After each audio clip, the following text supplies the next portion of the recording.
Dio de los Reyes, Curious, Chino XL, and myself, Marcano. Let's go. It's been a long time coming, hit the ground running. My subjects are stunning, my subjects are summoned. Nobody thought a Latino group that didn't rhyme in Spanish was marketable. Around what year was this? We're talking about 86, 87. Okay, so first record I came out with was in 89, but I was already deep. Park jams, basement parties. Okay.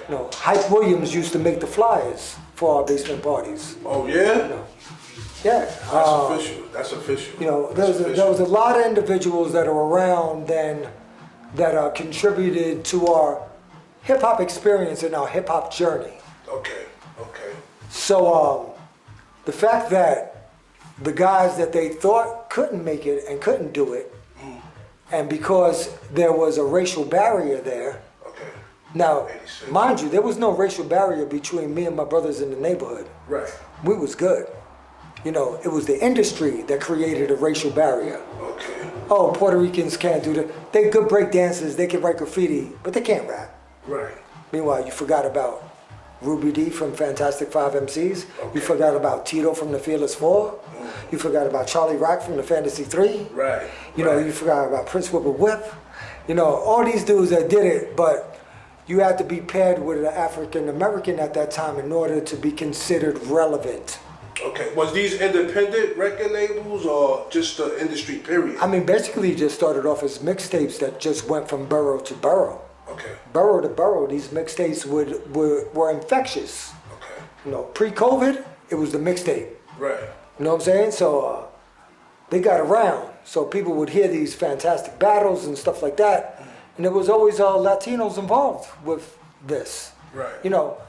There'd be a culmination of all these things. There'd be a rap battle going on. There'd be guys breakdancing over here. And there'd be guys writing graffiti back there. Right. And there was always a Latino and generally a Puerto Rican guy that was involved with it. Of course. Since day one. Of course. So,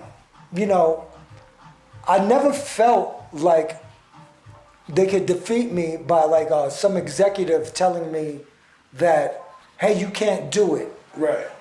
You know what? I stood up in a park jam on a summer night, July, hot, 95 degrees, 9 o'clock at night, plugged into the lamppost, power, turntables, parked packed. Right.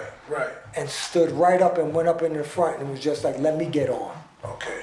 And I got on, and I never got off. Official. I like that. And, my constituents respected that. And I respected them for respecting me. Okay. And, then we just continued to, once we got turned down by certain record companies and stuff like that, and, recognize that I'm living in the shadows of Run DMC, LL Cool J, Salt and Pepper, and Russell Simmons and Davey DMX. Okay. They're right here. My hood is right here. All right. I'd be on the corner of Hempstead and Springfield by the beef patty spot. Now it's funny, it's Jamaica, Queens, but there really is a lot of Jamaicans living in Jamaica, Queens. I don't think they initially named it because of that, but it just happened to be that. Maybe people from the Caribbean gravitated to that place because of that. And there was people of color there, and maybe they felt very comfortable being there. Right. But I used to hang out on the corner by the beef patty spot, and he would come up on his BMX bike, and he'd be like, "Come on, go to studio." And then one day he just beat it into my head, and I went. Was he an artist or? He was a beat maker. Okay, he used to make beats. But he was just so much more than that. Okay. He was an individual that had style that wasn't consistent with the style that was going on. He had real long hair. He wore different kind of clothes. He had some of the traditional hip-hop things in there. But hip-hop is subjective like that. Right. Because I would go into my brother's military closet and pull out a military shirt, wear that with a pair of Adidas, and that shit was fresh. Exactly. That's what at that time we created these styles. Right. You know, it's not like, now you walk into a Jimmy Jazz or Dr. J's or whatever. We have hip hop ready to go for you right now. Right. Hey, come on and get your hip hop. Right. No, we created hip hop. Exactly. So we were doing all that. But Evil was that type of guy. He had that type of vision. He didn't even listen to soul music and rap music that much all the time. He was listening to Depeche Mode. Okay. All the time. He was listening to The Cure. Okay. But he found the hip hop element in it. And he instilled it in us. We went to the studio, made it happen, and probably like the third or fourth demo that we made, and this was totally all him egging us on to do it, that got us to do it, and it was a demo that we had called Smooth. That's what I was going to get into. Yeah, and we made that, and then I remember some DJ, his name is Axe, and he's from Hempstead, Long Island. Hotbed for a lot of music back then as well. Very close to Roosevelt, Long Island.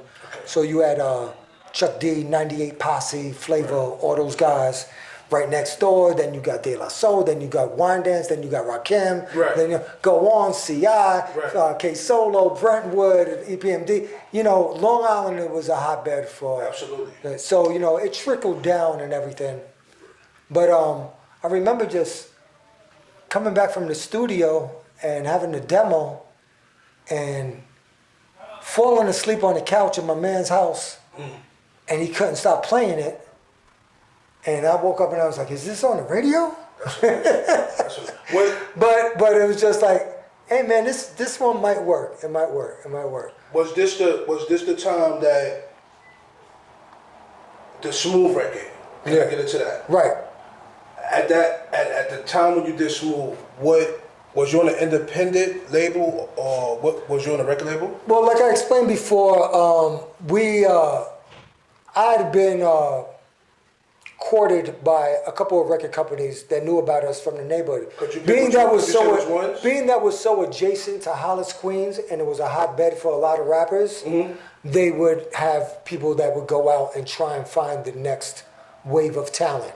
Which could you name a few if you don't mind? At the time, like I used to go to Queensborough College and sit at a lunch table, and Salt and Pepper and Rozelle would be doing the beatbox, and I'd be rhyming with them. Okay. Before any of them had a record, we would have ciphers like that. You know what I'm saying? Salt Salt and Pepper sitting there, Rozelle beatboxing, right, and me rhyming along with them. Wow. So this is what Hollis, Queens was, though. That's right. It was like what Seattle was to the grunge movement. Hollis, Queens was to the hip hop movement. That's a fact. That's a fact. Yeah. Jam Master Jay, absolutely. Yeah. Rest in peace. Yeah. Rest in peace. Being that it was a vinyl-driven business, yes, in the early days of hip hop, not a lot of us had money to buy vinyl. Right. No matter how cheap you think it is now, we couldn't afford it. We couldn't afford beat machines. Explain what vinyl is for people that don't understand what vinyl. I mean, if you don't know what vinyl is, man, I don't know what to tell you. Right. There's a lot of people that probably. It's called a record. Right. It's a record. It's round and it's black. Yeah. And you put music on it. Yeah, because some people don't know. They're like, what the fuck is vinyl? Right. Some magic happens and music appears on it, and then you put a needle on it and it plays. It plays with the static. Unbelievable. Beautiful. Yeah. Beautiful clarity. Yeah. So my grandmother must have been like, I remember she saw the first airplane, first TV, first radio, and all that. She was born in 1902. She came to the United States in 1920. Okay. And I used to sit there and have conversations with her, and it's just like, what do you think about all these things that are going on? She said, I just don't understand it. It's incredible. Right. So it's just like, records is just one of those many things. It's classic. It's forever. But, so I was in Queens, and there was a guy that was recording people in his basement in Cambria Heights, which is adjacent to Hollis, Queens. Okay. And Coogee Rap used to go over there. So, dudes take their tapes, they copy them, and they start passing them out,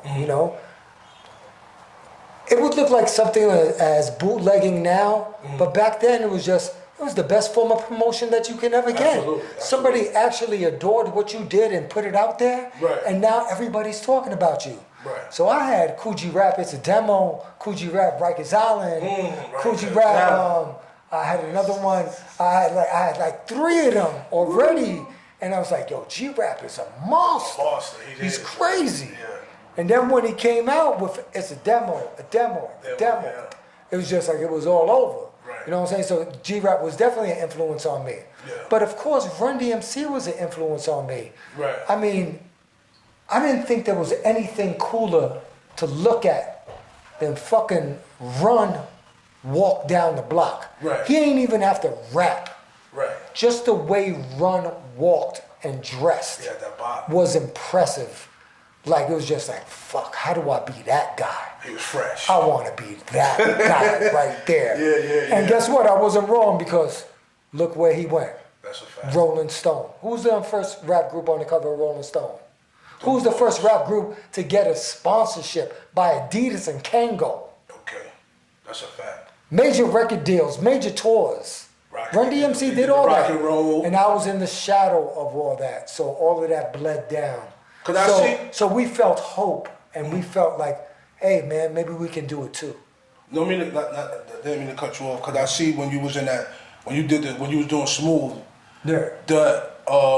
when you was on Revenge Records? Yes, that was Revenge, yes. That era was, you remember Redhead Kingpin? And, Absolutely, yes. Okay, because when I seen the video, and I look at that era, because I see this, it was Smooth, Smooth B, dancing, you know what I'm saying? Yeah. Well, you know, so here's a funny thing. So another, maybe about a couple of years ago, I saw a post from Easy Mo B. Okay, Easy Mo B. We all know who Easy Mo B is. I don't got to get into his background or his resume. Research him, look him up. He put up a post, and he said, this is what gangster music sounded like in 1989, and he had Smooth on there. Because in 89, you had a very big influx of house rappers and a lot of dancing and stuff like that. And I ain't gonna front, I did 2 or 3 dance moves in there. Yeah, I see you. I had a paisley shirt on. Yeah. I did have a paisley shirt on. I ain't embarrassed about it. Right. Brand Nubian had them on too. When he was there, Feel So Good, they was doing dance steps and they had paisley shirts on. Yeah. But there was a vibe about it that the gangsters just loved. Yeah. And there was also a vibe about it that people in the penitentiary loved. So when they came out, they would approach me, and I was very recognizable because I was the only Puerto Rican dude out there doing it. And they were down with the God culture, so they knew what Powerule meant. Right. A lot of people didn't know what Powerule meant. They didn't know it meant Puerto Rican. But they did it. So when they come out, they'd be like, yo, your record held me down when I was inside. Smooth because I don't get upset. Right. I just kept my head and kept it moving until I did my time and came out. Right. And that shit was, you know, it meant the world to me. Right. You was a very positive brother. That's what I liked about you when I was. Well, you know what? I didn't start out being a positive brother. Okay. So the music business at that time, you had to have positive things in your message in order to get recorded. Right. I'm going to tell you a rhyme that I said back in 1987. That's it. And nobody said, you're not allowed to do that. Okay. And I stopped. Okay. But imagine if I didn't. Right. And I did it. Let's get to it. I said, I got 1187 Cadillacs on the road. I'm the prince with the power and I'm showered in gold. Went in the bin with no bail, had 30 G's on the scale. I must be gifted cause they lifted every case in the jail. They call me talk of the town, they call me king with the crown. The rock roller, suave bowler, and I'm laying it down. I'm being followed by vice, fooling feds cause I'm nice. My system's wrong while I'm pouring real nitty on ice. That's what I was saying in 87. Okay. And they said, nah, you can't say that. Nah, it's too negative. It had to be positive. Right. Stay in school. Right. Don't do drugs. Right. But that wasn't my life. Right. But that was the wave then, so you have to be, it's like now you have to be on the certain wave. Yeah, but you know, I wanted to make it, you know what I'm saying? So I took it, but I flipped it. So when I did Smooth, because I don't get upset, I still put some of the drug stuff in there, but then I was just like, hey, but don't do it. Right. It was positive. I like that. So we went from, you know, you was on an independent record label. Right. Revenge Records. Now, Right. let me ask you, for my research, you was signed to Interscope at the time, correct? Well, we went from being independent. So when nobody wanted to sign us, we decided to pull our resources and put the records out ourselves. Okay, independent. Okay. So we had Revenge Records, Okay. which is an appropriate title. Revenge Records, but we also had help from a woman named Dale Schwartz, who was a substitute teacher at a school called 109, that she wanted to make music, and then we had music, and she recognized us, and so we partnered up together, and then we put out Smooth, which went on to do tens of thousands of sales. MTV2s. But before that, tens of thousands of sales, and this is when you had record pools and everything. Right. And I remember the first time that, you put your record into these record pools, and then there'd be certain DJs there that would want to play it. Right. And hopefully that you get a DJ that really had influence that would play it. Right. And Red Alert was the first DJ that decided to play it. And he decided to play it so much that he asked us, he found out how to get in touch with us for us to do a drop. Okay. So that was my first drop I did for Red Alert. And he started out playing us at 10:30 at night. How did that feel? It was surreal. It was incredible. Because there was only, listen, you have a billion streaming venues that you can go to now and everything. In New York City, in the mid-'80s, late '80s, there's only two places you can go. You go to BLS or you go to KISS. That's right. That's it. That's right. You're Chuck Chillo or you're Red Alert. You're Marley Marl and Mr. Magic or you Red Alert. That's it. There's another couple good underground college shows. WBAU with Dr. Dre. The big Dr. Dre, not that Dr. Dre. Hey, love it, Dr. Dre. I love it, Dr. Dre. Or you have P5 90.3 and WUSB, Stony Brook. There's a few stations, but when you made it on BLS or KISS. Right. That's it. Right. So Red Alert. And I was Sorry. 10:30, KISS with the drop. I remember hearing it, and I was just like, I can't fucking believe this shit. Where was you at? I'm gonna tell you exactly where I was at. Let's get to it. So the Red Alert one, I can't tell you exactly where I was at, but I can tell you where when Marley Marl played it. Oh. So my man Axe, we was in the lifestyle a little bit. That's how we could fund our own projects. Okay.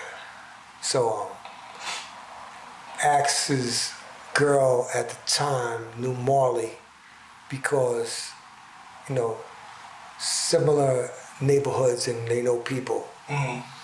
So Axe, being the dude that he is, gentleman and a gangster, he's like, all right, I'm gonna roll up on Marley. I'm gonna bring him a bottle of Dom Perignon and hit him off with this record. Smart. Hit him with the record. He loved it. Okay. You know who his intern was at that time? Who was that? Tragedy Gaddafi. Oh, wow. So. Woo! We're gonna get into that. The story gets deeper. Okay, let's go. Let's go. Let's go. So anyway, let's get to it. So I'm with my girl. It's a summer night, and I think it's July something. It's just a summer night. We outside, and remember in New York City, there's only 2 radio stations playing. Right. So in the hood, you can hear the sounds reverberating through the streets. Yeah. Everybody had the same shit on. You had BLS on or you had KISS on. Right.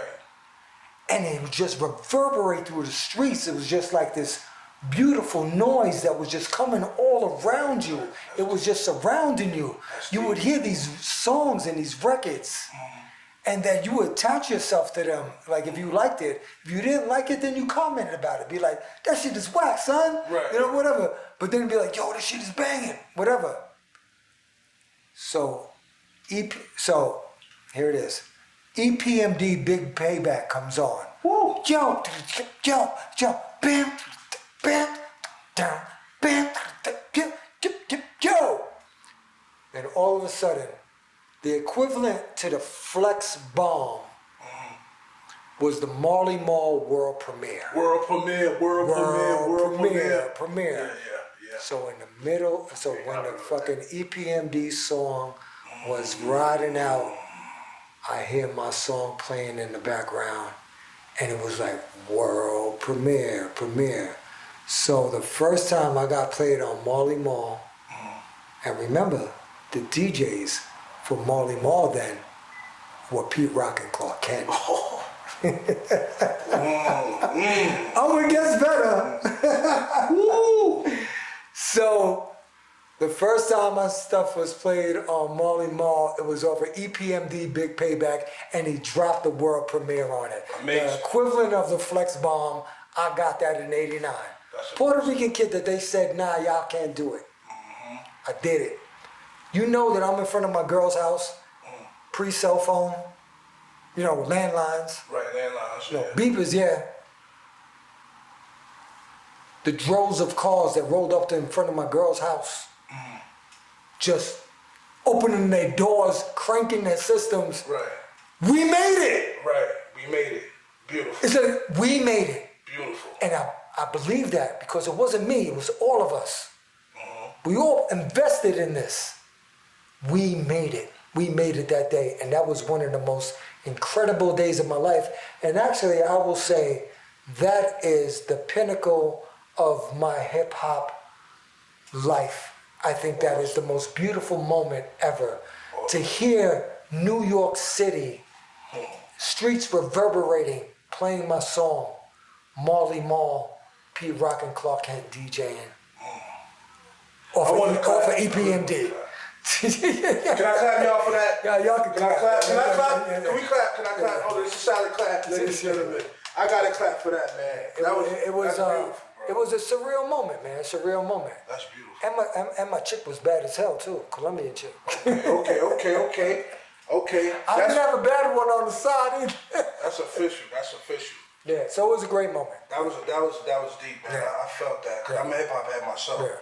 So when you got to Interscope Records. Well, I didn't get there just yet. Okay, how did that? So what happened is Smooth did well, and what transpired from that was that the amount of play that it got, it deserved the video. Okay. Now we're not on a real record company like that, so hey man, let's pull our resources together the way we do, and let's make a video. We did. It ended up being a woman by the name of, well, a girl then, of Pamela Burkhead. If you Google her, she became a huge video director. But our first video was Smooth, and we did it. Now, meanwhile, while we're shooting the video for Smooth, it's on a Friday night, and Pete Rock and Clark Kent are cutting the shit out of Smooth while we're filming the video. All right? Then my whole hood comes down. We converge on downtown Manhattan. Shoot the video. Comes out. I'm just like, hey, man, hopefully somebody plays it. Right. Well, Ralph McDaniel's Video Music Box. Number one. He's just like, yep.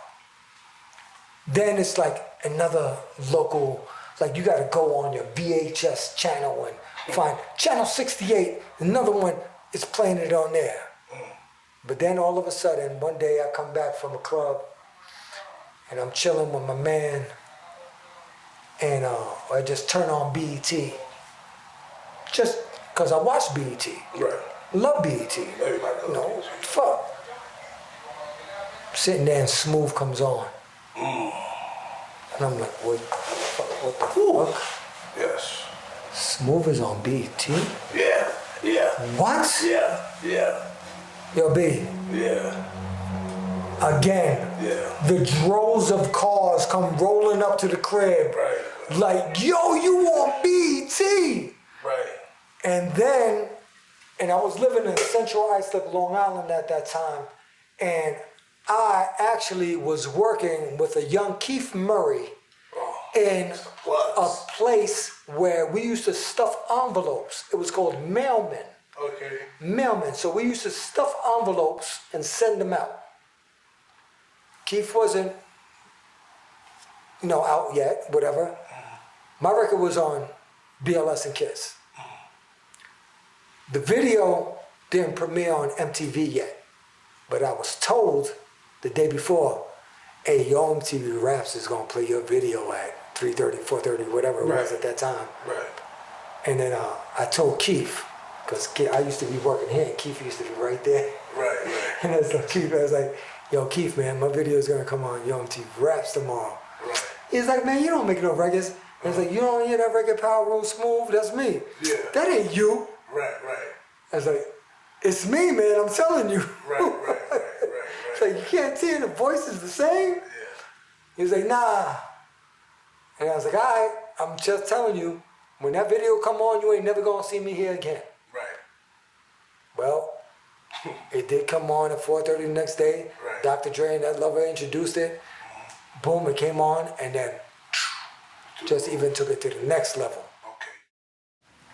MTV, B.E.T, all these huge things, because there was only a few then, and only a few that mattered. Right. Now where it's so convoluted that there's so many, you don't know which one to pick from. Right. So the major labels started to recognize and they'll be like, wow, I guess a Latino group that doesn't rap in Spanish is marketable.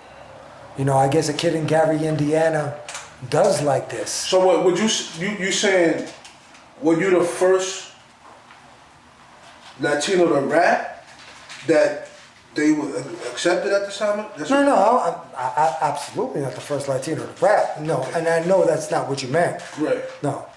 We were the first Latino rap group that only rhymed in English. Okay, the first Latino There's rap. no, okay. And I don't want to call it a gimmick because some dudes just talk Spanish and English and that's fine. Right, absolutely. And go back to my man Mr. Schick from Mean Machine, and they had a record called I forgot what it was, but it was like Huepa, huepa, allí nada más, la gente de frente, tan caliente, huepa, huepa, allí nada más, whatever, gente al lado, tan salado.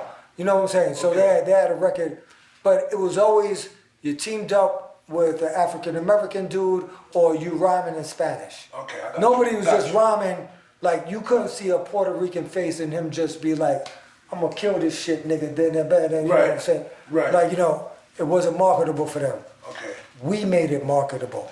We opened the doors for a lot of the people that you hear today. It was us that did it.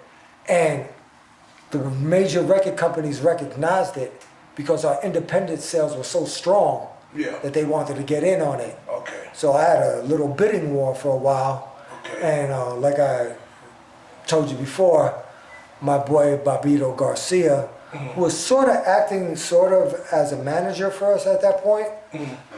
He recommended that I sign with Poetic Groove Interscope and with them, and I went with that. Okay. And so we became the first Latinos that didn't rhyme in Spanish and were visibly Latino to get a major record deal. But then in English, beautiful. That's amazing, man. Right. That's amazing. And was accepted. Listen, I hosted B.E.T before I even got on Interscope. Okay. That's how accepted I was by my community. That's what's up. I did 20,000 interviews before I even got signed to Interscope. Okay. I actually think Interscope wasn't a blessing. It was it kind of detracted from the progression that we had. Because that corporate machine comes into play, and then you're not allowed to move as you normally would move. Okay. And now you're on release dates and things like that. I want to get into sample that. clearances and all those things. Yeah. That's what I wanted to ask. The transition from going from Revenge Records, independent record label, y'all doing the work yourself, y'all have more freedom. Right. And as you transition to this machine of Interscope Records, things were different. Absolutely. Could you explain a little bit of that when you got with Interscope? Like how it, I know you just said the contract and stuff like that, but well, so the excitement, I'm sitting in my lawyer's office, which is Scott Felcher. okay. Scott Felcher was referred to me by one of the top lawyers that worked for Def Jam at that time. I forgot his name right now.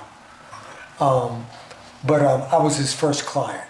Okay. Scott Felcher is a legendary lawyer. Yeah, I heard him before. I heard him. So we're sitting there and deciding which deal I want. I wanted the deal that was with IRS Records. Okay. So IRS was a record company that was ran by Stuart Copeland from the Police. Okay. I'm a Police fan. Right. I'm a rock dude. Right, rock and roll. All the way through. I'm a rock dude just as much as I'm hip hop. Okay. I was like, oh my God, I could be down with Stuart Copeland. I mean, at worst, he can tell me police stories. You know what I'm saying? Right. And they had Fine Young Cannibals signed to them at that time. Okay. And Fine Young Cannibals was out of here. It was just like, oh man, we can really reach new heights. Okay. But Bobito encouraged me. There was this girl called Melita Sanchez that worked over there at Interscope. They had their own record label called Poetic Groove, and I went there. So when I went there, it was cool. But remember, there's a 3,000-mile barrier between you. Now, when you sign to a record company that's in your own territory, you can roll up in there at any time. Right, exactly. People see your face. They start to have a connection with you. They start to care about you. Yeah. I didn't have that power. Right. I couldn't use what I normally use is, my personality. Yeah. It was ineffective because I couldn't do it over the phone. Right. It has to be in person. Right. So we just fell to the wayside. And then a lot of samples didn't get cleared. Right. And the album suffered. Right. Was there good songs on there? I listened to it now and it's like, yeah, there were. What album was that? This is Powerule Volume 1. And basically, it's the first record that Busta Rhymes was ever on. Okay. Yeah. It's the first record that Curious was ever on. Yeah. You got a track by Large Professor. Oh, we gonna get into that. Who else is on there? Charlie Brown from Leaders of the New School is on there too. Yeah, Charlie Brown from Leaders of the New School. I don't know what that. It was good. Who else was on that record label? If you don't know. But I'll tell you this. So, riding off of the success of Smooth and Brick in the Wall independently and being on B.E.T, MTV, all the radio stations, all that, and then the culmination of us getting the deal on Interscope, there were a couple of individuals that approached me and said, let me do the album. Okay. And one of them, well, two of them one was Premier, let me do the whole album, and Large Professor. And selfishly said no. It might have been a whole different thing, but it is what it is, right? It is what it is. It is what it is. Why did But you say no? But there was that offer, because I felt like I wanted us to have our own identity, Okay. and having your own sound back then was a thing. Yes. Now nobody gives a shit about it. Exactly. Listen. You can tell when a Dayline record comes on. You can tell when a Public Enemy record comes on. You can tell when a Tribe record comes on.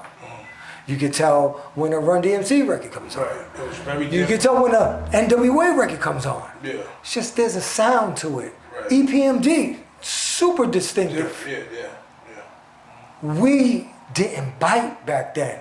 It was wrong. You don't do that. Right. You come up with your own sound in that. So I was from that school where we had to have our own sound. So I felt like if Premier did the whole record or Large Professor did it, it wouldn't be us. Right, the originality of it. Yeah. Okay. All right, so since we asked the question about the Interscope, right. Is it true that Tupac was a label mate on that? Yeah, absolutely. So at that time, in about 1991, I think I actually probably got signed late 1990, and then the music came out in 1991. But it was myself, Tupac, Primus, and Helmet were on the label. And then we also had, there was this girl, Poetress, she was on there as well. Poetry? Poetress, her name was Poetress. Okay, I heard it. But yeah, so they used to send out promotional mixtapes and it would have Brenda's Got a Baby and a Powerule song on there. Okay, that's dope. So yeah, that's dope. Did y'all ever have any interactions? Oh, absolutely, because Tupac's cousin is my boy Stretch from Live Squad. Stretch, yeah. And Stretch from Live Squad grew up in my neighborhood, and we used to get down together. And so Tupac used to run through the hood, and so we have that connection. That was good. Unfortunately, both of them have passed, and rest in peace to both of them, especially to my man Stretch, who I love so much. Yeah, rest in peace to Stretch, man. Yeah. Noriega. I know you got a song called Well Connected. Right. With Noriega, for those people that don't know Drink Champs, but could you tell us about that? Well, at that time, I was signed to, well, not signed, but I used to do one-offs a lot. So I did a one-off with my man Jerry Familari on Hydra, which I did a song called Rock You Not Quick with Eric Sermon. Okay. So it's Powerule and Eric Sermon. And on the other side, it was Groove Merchants, Beat Nuts, and it was called Dawn to Dusk. Okay. So that was the A and B. So people saw the success of that, and then other people wanted to do more singles with me, A and B sides. So Stretch Armstrong. Yeah, Stretch Armstrong. We don't have to go into who he is. Yeah. Who was a very good friend of mine at the time. We did a record called Well Connected, and the B side was Bright Lights, Big City by Beat Nuts. But the Well Connected song originally had myself, my man Mike Miller, and a young Noriega who only had made one record at that time. It wasn't even out yet. It was they made it in Stretch's house, him and Traj. It was called LALA. LALA. Right. Yeah. So once I heard him on LALA, I was just like, can we put him on my record? Because immediately I thought, he's fucking nice. Yeah. And Jose Luis Scotcha, Rolling Guns and Tons, General, Amaral, Rock Amaral. And I was just like, wow, government out to get me. And then when I found out his name was Victor Santiago, I was just like, oh no, I need to get him on the joint. Right. So I went to go pick him up one day in Left Rack, and then we went to the studio, and he dropped an incredible verse on Well Connected. But for some reason, politics involved or whatever, that version didn't come out. But it was played on the radio like 2 times. Yeah. And I heard it's there on the internet. You know how the internet's crazy. They got it. Yeah. You know what I'm saying? But you could hear the radio edits because they were taking out the curses. Right. But you know, a lot of those rhymes that he said in that song, you can hear in other NORE songs. Right, right. But I love NORE. NORE's just a great individual, and SPK is my man who did a lot of things for him and everything. And we got that Queens connection and everything. So, you know, was I upset at the time that he wasn't on it? Yeah, but that record went on to get played ridiculously on 98.7 KISS and fucking BLS. Yeah. And Ralph McDaniels dedicated a whole show on Father's Day with Powerule and Ralph. Where's that video at? Yeah. And he played Well Connected, the video that we did 2 times. Right. While we interviewed throughout the whole Father's Day in Brooklyn. All right. So the record was a success. I got another question, because I got to throw this in there. Yeah. You worked with Large Professor. Absolutely. Large P. Yeah. Did you get any gems from him? Absolutely. What I learned from Large Professor was, so the fact that we worked with Large Professor was that we were out before he came out with Main Source and everything. And, you know, we were really tearing it up on the video and radio scene. And I didn't have a lot of money at that moment. You know, I was making a little something, but, you know, we all got jerked back then, you know, just like any artist story that you would hear. Right. But I had homeboys that hustled, and they hustled hard. So it looked right. Like, you know, I'm on TV, I'm sitting in this Benz, I'm sitting in this Porsche with my man. People get the perception, oh, wow, they really doing it. And I remember Large P telling me, like, yo, I used to see y'all roll through Casino in the 190E with the AMG kit with the Living Large license plate, and I'd be like, damn! Yeah.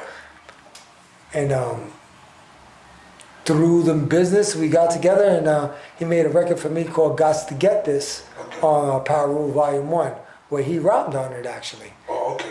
So it was a hot record. And Silver Surfer used to play it all the time. A lot of people used to play it. It was a hot record. Yes, And then later on, fast forward, after I quit rapping, because I quit rapping for about 10, 15 years. I just wanted to live a regular life. I couldn't stand the rap industry. I didn't like the deceitfulness and the evilness that's involved with it. It started saturating me, and I needed to get away with it and expel myself from that. Right. But one day I was coming home from work, and these guys told me, they said, hey, come by the studio. And when I went to the studio, and you'll see the picture, it's a picture of me in my suit. I used to manage like 5 buildings at that time. And you'll see it's a picture of me in a suit and sunglasses, and a Psycho Les, Large Professor, Lord Finesse, and my man DJ Axe, standing all together. They heard a song that I did just on the whim throughout that time where I was off. They thought it was good, and they said, let's make an album. And that was the rebirth of Powerule, which was 2016, and that's why I called it The Anomaly. Because who comes back after that? Absolutely. Yeah. I want to get into the new joint you got. You got this new wave called the Leftovers NYC. Actually, yes, Crimewave.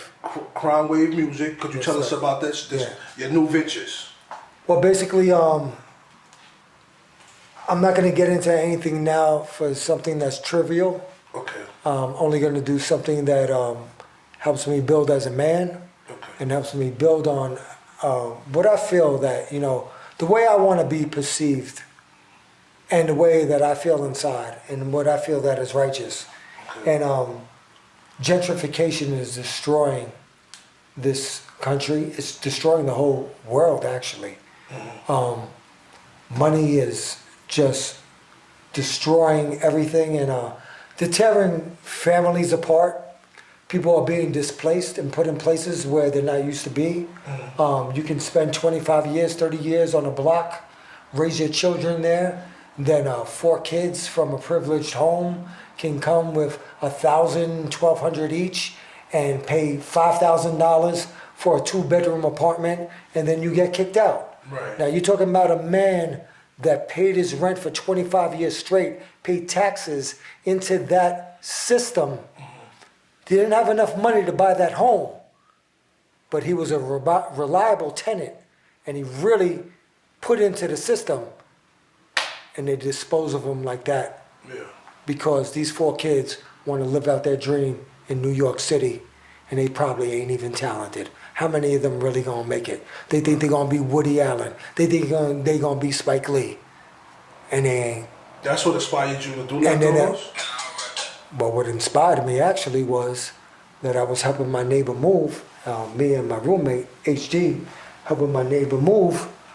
And he's like, damn, why you moving? He's like, yeah, I can't afford the rent no more. I saw my kid play hopscotch there. I saw my other kid play football there. I saw him catch his first baseball there. They don't care. The colonizers now, gentrifiers, they call the people that are left from New York the leftovers. So he told that to my friend. My friend came upstairs and told me. I immediately took that as a total offense. It's like basically you calling me a spick or a nigga, and you ain't a spick or a nigga. Right. I was like, how you gonna call me a leftover? Right. Motherfucker. Right. Crazy? But as genius people that we are, we take a negative and we turn it into a positive. That's right. So I did that, and I made the Leftovers NYC. Now 3 years later, we starting to ascend, and people are more aware of the damage that gentrification is doing to our communities and displacing families and destroying lives. So this is my part. Okay. I may not be on the political forefront marching. If I can, I will, but this is my contribution to this jam. Okay. I'm going to talk about this, and I got a broad scope of people that are listening to it, and believe me, people from Detroit to Oakland to Florida to everywhere, they all understand what's going on, and this is a popular fight, and this is a fight that we're going to keep on fighting. One more question. Yes, sir. Quick answer. Yes, sir. What would you tell your younger self if you could go back in time? If you could go back in time, what would you tell your younger self about the music industry? About the music industry? Yeah.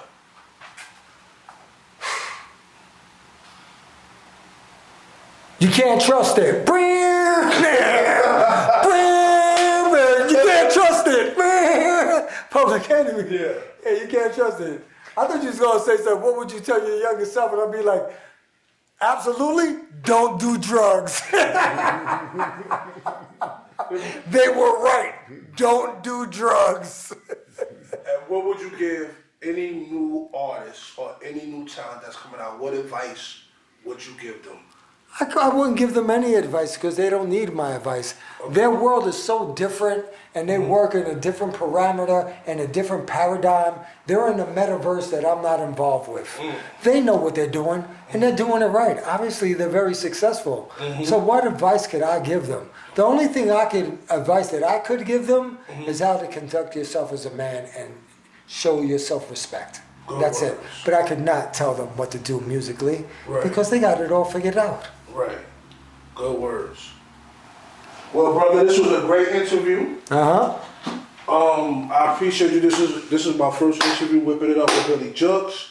And this interview is very inspirational for me, and I know it's going to be inspirational for a lot of people that needs to know these things and needed to understand your perspective and what you going through and what you went through. And I commend you, and I wish you nothing but love and success, and we're going to do this together, bro. You got the Instagram page? Yeah, yours, I'll say it on camera so you don't have it. Like, I got you. We're going to plug it in. The Leftovers _Powerule on IG. Oscar Prince Marcano on Facebook. The Leftovers NYC on Bandcamp.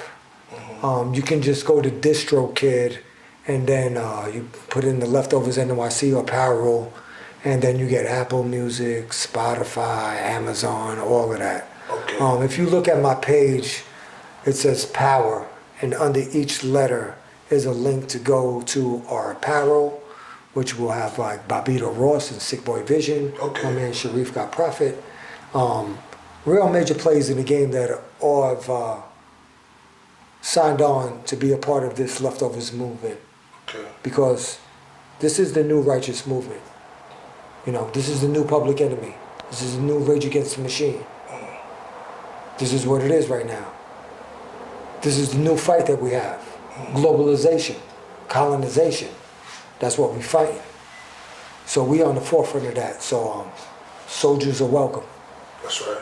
I appreciate you, brother. God bless, man. Whipping it up with Billy Jux, y'all. Stay tuned, man.